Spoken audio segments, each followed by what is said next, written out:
is Ruth Baer, and I'm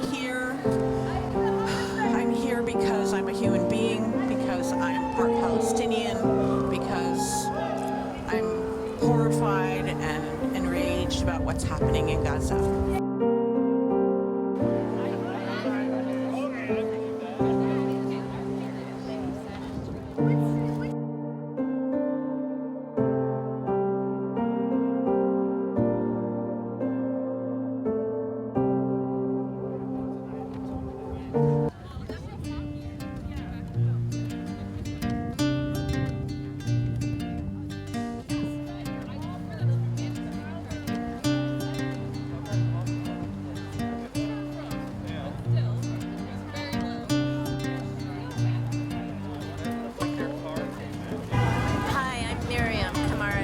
Doctor here in Boston.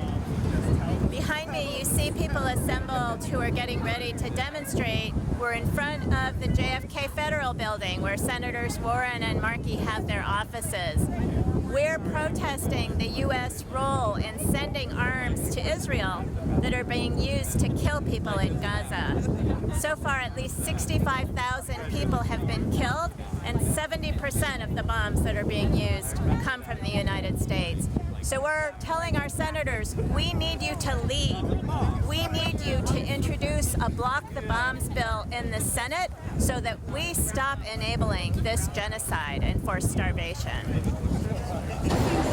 So this poem is If I Must Die. It's written by Rafat al-Vir, written before the author's death in an airstrike by the Israeli military.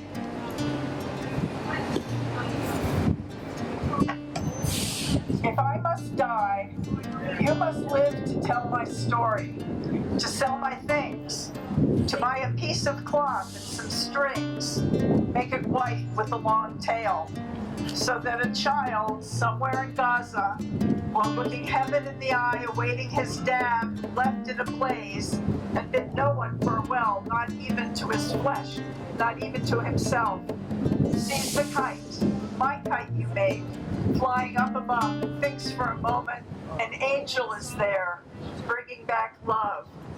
If I must die, let it bring hope, let it be a tale.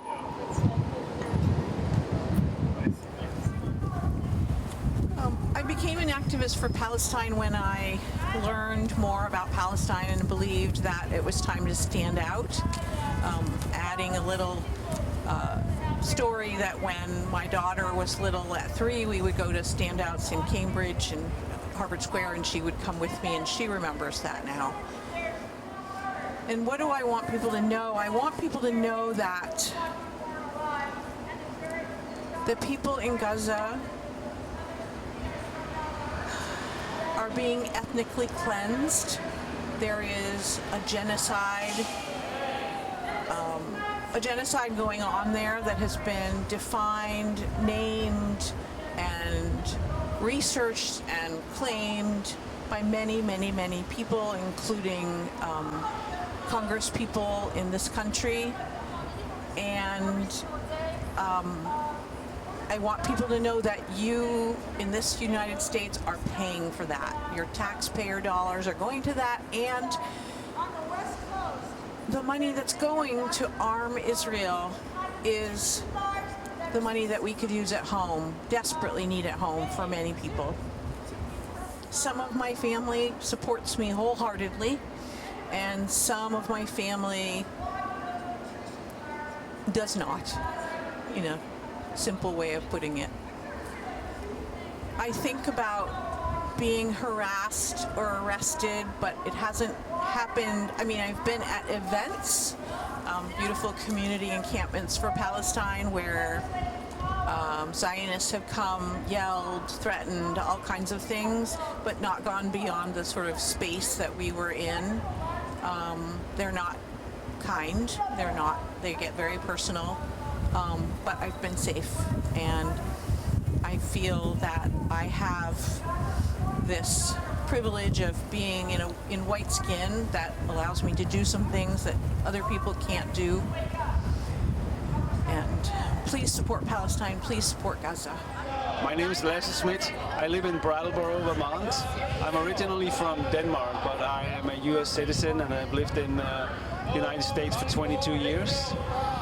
I am involved in this because I went to Palestine 22 years ago and I lived there for 15 months and I saw with my own eyes what it does to a civilian population to live under a brutal military occupation. It broke my heart, and ever since the last 20 years I have been trying to speak up for the Palestinian people. When I left Palestine, so many Palestinians told me, please speak up for us. Tell the world our story. We feel forgotten. We feel ignored. So in all humility, I am trying to do that. I've been fasting for 4 days now, and I use my fast to raise funds for a family that live in Gaza. So far, I've been lucky to raise $1,600 to help them buy food in Gaza because the food prices are extremely high. I hear that the prices are 20 to 30 times what they are normally. I am lucky to be surrounded by friends and family that support me. I do a lot of online activism, and there I meet a lot of resistance. I feel safe doing this work, actually. I'm not afraid of being arrested or harassed. I'm afraid of being called an anti-Semite.